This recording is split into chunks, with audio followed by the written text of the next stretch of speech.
Oi, gente, bora começar a nossa terceira aula de conjuntos. Bom, nessa terceira aula, vamos começar falando sobre união de conjuntos. Dados dois conjuntos A e B, chama-se de união de A e B o conjunto formado por todos os elementos que pertencem a A ou a B. Então, gente, representando em uma fórmula matemática, vamos ver como é que fica. A gente chama de união esse símbolozinho aqui, ó, que é literalmente um Uzinho, né? Um U maiúsculo. Então, a união de A com B é igual a todos os valores de x, tal que x pertence a A ou x pertence a B. Então, é o conjunto formado por todos os valores que estão em A ou estão em B. Vamos ver um exemplo para a gente entender melhor. Então, o conjunto A, formado pelos elementos 1, 2, 3 e 4, e o conjunto B, formado pelo 4, 5 e o 6. Então, gente, a união de A com B, eu vou representar todos os valores que pertencem a A e todos os valores que pertencem a B. Então, eu coloco tudo. Só, gente, que reparem que o 4, ele está aqui no A e ele também está no B, mas eu não preciso de colocar ele duas vezes aqui na união. Só uma vez é suficiente. Se eu fosse representar esses conjuntos em forma de diagrama, né? Vamos lembrar como é que a gente faz? Eles são conjuntos que possuem elementos em comum. Então, eu coloco o elemento em comum no meio ali, né? No caso, o 4 é o elemento em comum. E aí eu coloco o 1, o 2 e o 3, que pertencem apenas ao A. E o 5 e o 6, que pertencem apenas ao B. Outro exemplo, conjunto A é formado pelos elementos 7, 8 e 9, e o conjunto B é formado pelos elementos 10 e 11. Reparem, gente, que o conjunto A e o conjunto B, eles não possuem nenhum elemento em comum. Então, eles são conjunto disjuntos. A união de A com B, como que eu faço? Eu escrevo todos os valores de A e depois todos os valores de B. E para representar eles, né, eu acabei de falar para vocês que eles são conjuntos disjuntos, então eu desenho eles separados. E aí, eu coloco dentro do A os elementos de A e dentro do B os elementos de B. Então, gente, se eu olhar para esses desenhos, né, dos diagramas, aí vamos supor que eu quero falar quem é a união de A com B. A união de A com B vai ser todos esses valores. Todos, tá, gente? Então, se o exercício me desse, no caso, o desenho, para eu dizer quem é a união de A com B, era só pegar todos os valores. A mesma coisa no caso dos conjuntos disjuntos. A união de A com B vão ser todos os valores de A mais todos os elementos de B. Outro exemplo. O conjunto A, formado pelos elementos 7 e 9, e o conjunto B, formado pelos elementos 7, 8 e 9. Reparem, gente, que o 7 e o 9, né, os elementos de A, eles também aparecem aqui no B. Então, quer dizer, gente, que o meu A, ele está contido no meu B. Ele é subconjunto de B, porque todos os elementos de A estão em B. Então, o A está contido em B. E para a gente escrever a união de A com B, eu vou colocar todos os valores de A e os valores de B. Lembrando que eu não preciso repetir o 7 e o 9, já que eu já coloquei eles aqui. Para representar eles em forma de diagrama, né, como o A é subconjunto de B, o A vai estar dentro do B. E aí eu coloco os valores de A e coloco os valores que pertencem apenas a B, que é o 8. Aí, gente, existem algumas propriedades, né, que a gente chama de propriedades da união. A primeira propriedade, ela me diz o seguinte, ela me diz que dado um conjunto a união de A com a união de um conjunto com ele mesmo, é o próprio conjunto. Então, a união de A com A é o próprio A. Segunda propriedade, que a gente chama de elemento neutro da união. Essa propriedade me diz que a união de um conjunto A com o conjunto vazio é o próprio A. Então, a união de qualquer conjunto com o conjunto vazio é sempre o próprio conjunto. Terceira propriedade, propriedade comutativa. Essa propriedade nos diz que a união de A com B é a mesma coisa que a união de B com A. Tanto faz a ordem. E a quarta e última propriedade, a gente chama de propriedade associativa. Ela me diz que, se eu quiser calcular a união de A com B e depois calcular a união com C, é a mesma coisa de eu calcular a união de B com C e depois calcular a união com A. Tanto faz a ordem. O segundo tópico da nossa aula é a interseção de conjuntos. Dados dois conjuntos, A e B, chama-se de interseção de A e B o conjunto formado por todos os elementos que pertencem a A e a B. Então, gente, agora a interseção ela é formada pelos valores que pertencem tanto a A quanto a B. Então, é aqueles valores que aparecem no A e também aparecem no B. Matematicamente falando, eu chamo de interseção esse símbolozinho aqui, que é tipo um U de cabeça para baixo. Então, a interseção de A com B é formada pelos valores de x, tal que x pertence a A e pertence a B. Então, ele tem que pertencer aos dois. Então, por exemplo, o conjunto A, formado pelos elementos 2, 3 e 4, e o conjunto B, formado pelos elementos 4, 5 e 6. Quem é o valor que pertence tanto a A quanto a B? O 4. Ele é o único número que está no A e também está no B.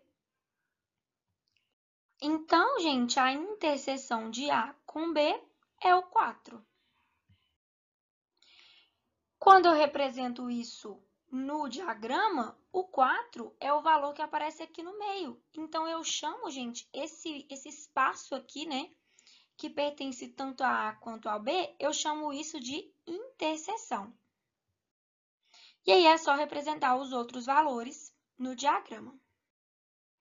Outro exemplo, o conjunto A, formado pelos elementos 2 e 3, e o conjunto B, formado pelos elementos 5 e 6.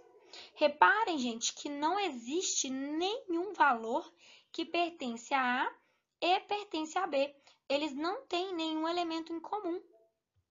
Então, a gente vai dizer que a interseção de A com B é o conjunto vazio, porque não existe nenhum valor que pertence aos dois.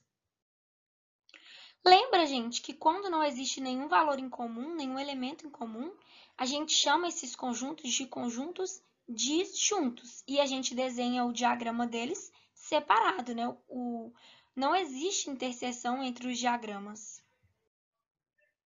Outro exemplo, o conjunto A, 2 e 3, e o conjunto B, formado pelos elementos 2, 3 e 4. Reparem, gente, que o 2 e o 3, né, o conjunto A, ele está contido no conjunto B, porque todos os elementos de A estão em B. Então, o conjunto A está contido em B. Então, a interseção de A com B vai ser o 2 e o 3, né? Que são os valores que eles têm em comum. E para eu desenhar eles em forma de diagrama, eu vou desenhar o A dentro do B, porque o A está contido em B. O A é um subconjunto de B. Então, eu coloco dentro do A o 2 e o 3 e o 4 pertence apenas ao B. Vamos falar agora sobre as propriedades da interseção.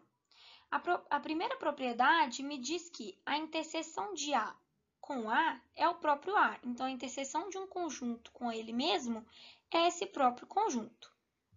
Segunda propriedade, elemento neutro da interseção. Essa propriedade me diz, gente, que a interseção de A com o conjunto universo é o próprio A. Terceira propriedade, propriedade comutativa. Essa propriedade me diz que a interseção de A com B é a mesma coisa da interseção de B com A, tanto faz a ordem, dá no mesmo. E a quarta e última propriedade é a propriedade associativa. Ela me diz que a interseção de A com B, se eu quiser fazer, né, a interseção de A com B e depois a interseção com C, é a mesma coisa de eu fazer a interseção de B com C e depois fazer a interseção com A. Reparem, gente, que essas propriedades da interseção são bem parecidas com as propriedades da união, então fica bem mais fácil para vocês decorarem. Vamos supor agora, gente, que o exercício me pergunte quantos elementos existem na união. Então, como que eu faço para descobrir o número de elementos que existe na união sem precisar desenhar a união toda? Bom, vamos ver um exemplo. O conjunto A, ele tem os elementos 2, 3, 4, 5 e 6. E o conjunto B tem os elementos 3, 4, 5, 6 e 7. Existem duas formas, gente, para calcular o número de elementos da união. Eu posso desenhar os meus conjuntos em forma de diagrama. Então, quem estariam na minha interseção, né? Os valores que pertencem ao mesmo tempo aos dois. Então, o 3, o 4, o 5 e o 6, eles pertencem tanto ao A quanto ao B. Então, eu desenho eles na interseção. E o 2 pertence apenas ao A e o 7 pertence apenas ao B. Eu posso contar, gente, esses elementos. Então, eu conto, vamos lá. 1, 2, 3, 4, 5, 6. Então, eu posso contar todos os números. E aí, eu tenho 6 elementos na minha união. Ou eu posso usar uma fórmula. Essa fórmula, né, que a gente chama de N, entre parênteses, união de A com B, como que ela é? O número de elementos do conjunto A mais o número de elementos de B menos o número de elementos da interseção de A com B. Quantos valores, né, quantos elementos eu tenho em A?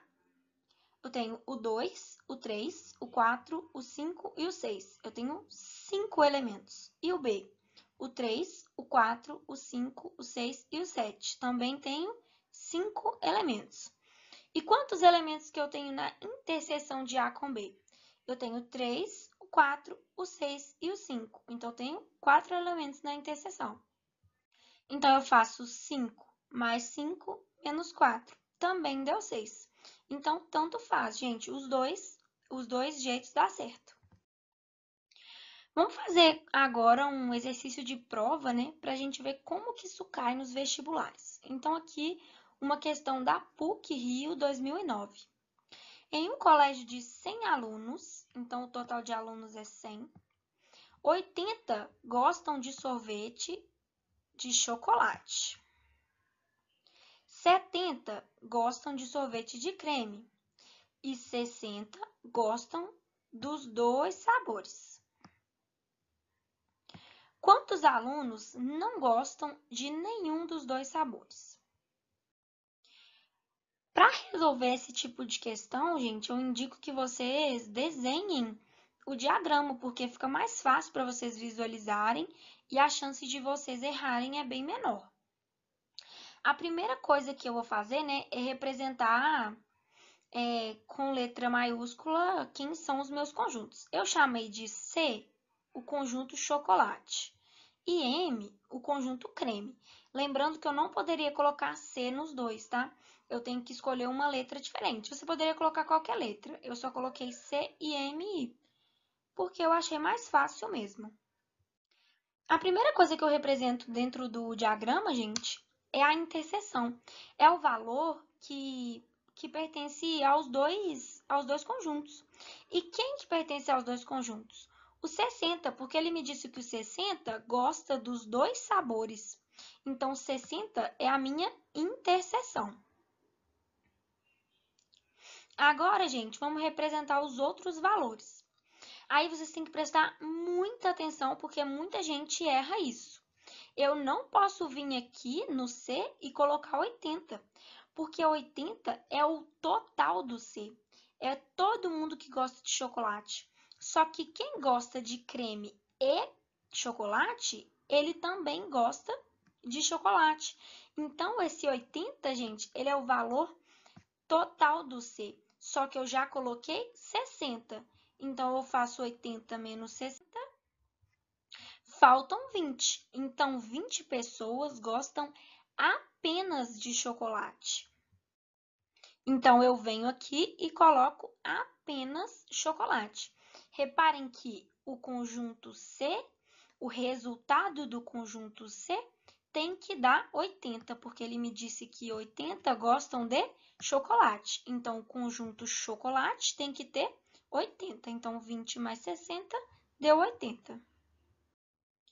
Vou fazer a mesma coisa para o conjunto do sorvete creme. Ele me disse que 70 pessoas gostam de creme. Então, 70 pessoas tem que ser o conjunto M, só que eu já coloquei 60, então faltam 10. Então, para conferir, reparem que o conjunto M tem 60 mais 10, 70. E aí, gente, ele me perguntou, quantos alunos não gostam de nenhum dos dois sabores? Reparem que 60 gostam dos dois, mais 20 que gostam apenas de chocolate, mais 10 que gostam apenas de creme. Então, eu tenho 90 alunos que gostam de pelo menos de um sabor. E só que ele me disse que existem 100 alunos na escola. Então, 100 para 90 faltam 10. Então, 10 alunos não gostam de nenhum sabor.